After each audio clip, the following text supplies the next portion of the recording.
Huwag kang susuko. Hindi dahil mahirap ay imposible na.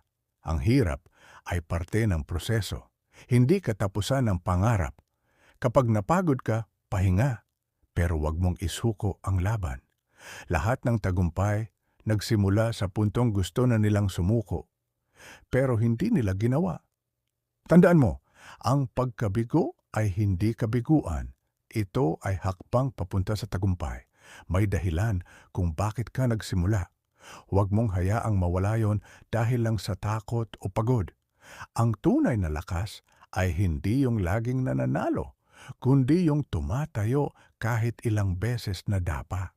Kaya kahit anong mangyari, huwag kang susuko dahil baka bukas, yun na ang araw na matagal mo nang hinihintay.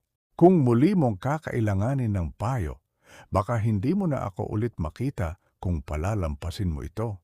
Kaya mag-follow at mag-subscribe ka na para muli kang mapalakas ni Lolo Payo.